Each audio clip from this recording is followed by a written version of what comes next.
Hello everyone, Fudgetruck here. I will be taking a few minutes to teach you a little bit about Ret Paladin DPS, rotation, and stats. Lately I've had quite a few people ask me about my rotation and how I get the numbers that I do when I do a DPS test on the dummy or whenever I'm in heroics. And I wanted to go over a little bit of the basics between stat priority and glyphing and talent choices, as well as what buffs to keep up on your paladin when you're DPSing. Now here's a general look at a Retribution Paladin's spec. This is actually my spec, taken from worldofwarcraft.com in the armory. And I'm not going to go over too much of this. It's pretty much self-explanatory. If you need to, you can stop the video and take the talents for yourself. And because right now I kind of want to move on to some glyphs and what glyphs are the best and probably why they're the best. Alright, here's a look out of my glyphs.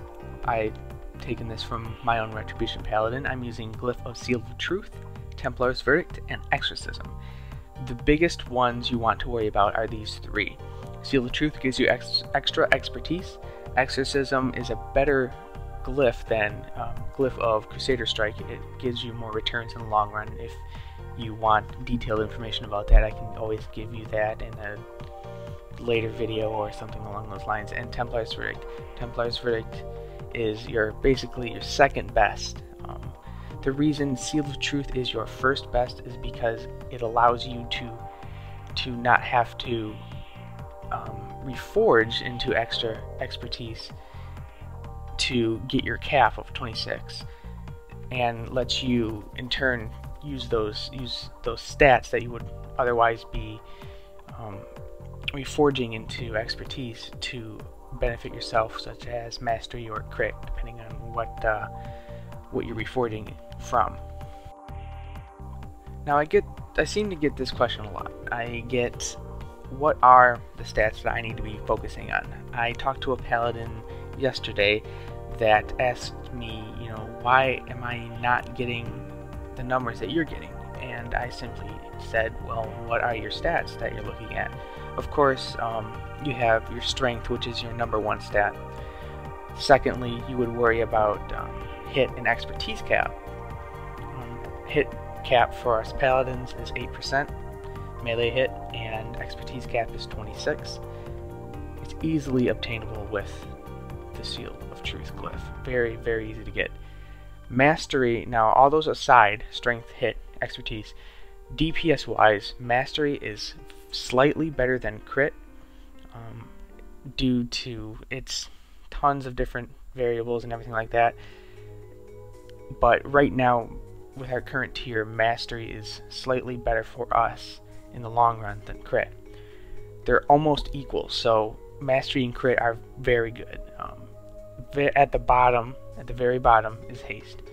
Forge away haste whenever possible.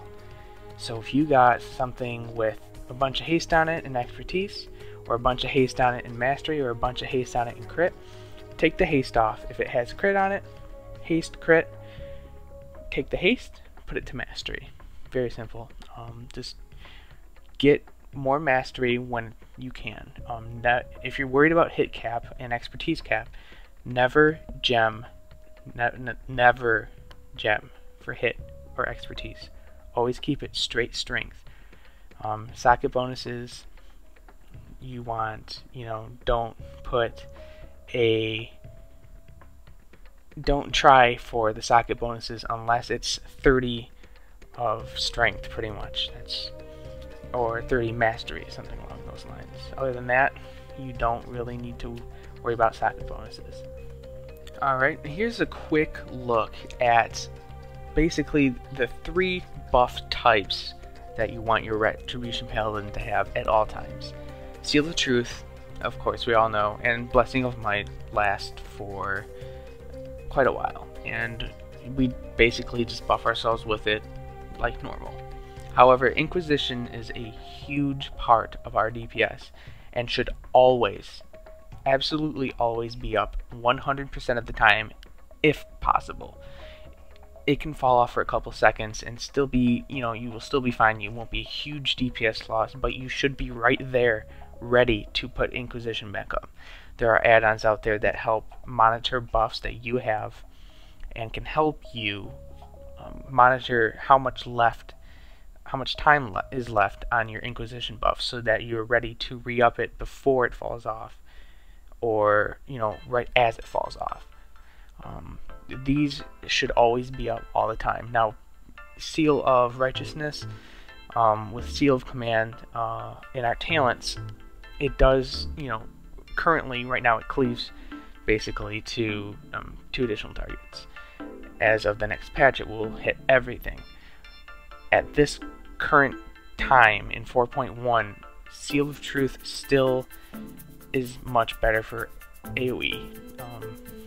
With Divine Storm and everything else, you can actually put Seal of Truth on more than one target at a time and have dots taking off of them. So Seal of Truth I always use no matter what.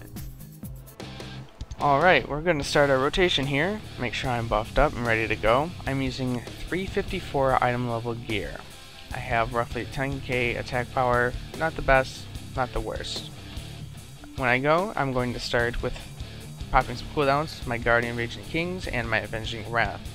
I will then use Crusader Strike to try and build up 3 Holy Power so I can get off my Inquisition. I get a proc here in a second, and I use Zealotry and Inquisition and start my Crusader Strike Templar's Verdict rotation. When Crusader Strike is off cooldown, or on cooldown rather, I will use Hammer of Wrath as my filler instead of a Judgment to get the most out of my Avenging Wrath. Now, if you get extra procs off of your Zealotry when you're using Crusader Strike, make sure you Crusader Strike and get those 3 Holy Power when possible. That way you can get the most out of your Zealotry while it's up. I also, sometimes depending on how much Holy Power I end up having at the end, I like to use my last Zealotry Crusader Strike hit for a Inquisition so I can get more Templar Verdicts off without having to worry about it. Now you'll see my Inquisition's about to fall off here, and I let it fall off for about 2 seconds and then I let it go right back up. You don't want it to fall off for longer than 2 to 3 seconds, or else you're going to experience quite a bit of a DPS loss. From here on out, I just Crusader Strike. When Crusader Strike's on cooldown, I will use a Judgment, just like I did there, or a Holy Wrath. You did see me use Consecrate, and I did use Consecrate because I had nothing left to push. If you have nothing left to push, and you have enough mana, you can use Consecrate. But make sure you follow up with the Divine Fleece shortly after so you can get your mana back and be able to keep DPSing. I use my Exorcism procs, but I only use my other abilities when right after I use my Crusader Strike. Crusader Strike is it's a big deal. Make sure you use it as much as possible to keep it on cooldown. Follow it up with the filler until it comes off cooldown, re-up your Inquisition, and use your Templar Verdicts when you don't need to re-up your Inquisition. And that's basics. I wanted to thank you guys for watching. If you have any comments, questions, or concerns, feel free to leave them in the comments below. Also, feel free to subscribe to the Fudgetruck channel, where I'll be putting out more videos such as Warlock videos and, well, let's put it, I have one of every class, so I can put out every class video there is. If there's a certain sort of class that you want to see, go ahead and post on my channel and I will make it for you. Rotation, talents, glyphs, etc, etc. I can most likely do it for you. If you have any questions about Paladins or the rotation that I was doing, stats, anything like that, feel free to comment in the comments below. Ask questions and I will do my best to answer them for you. Thanks again for watching and see you guys later.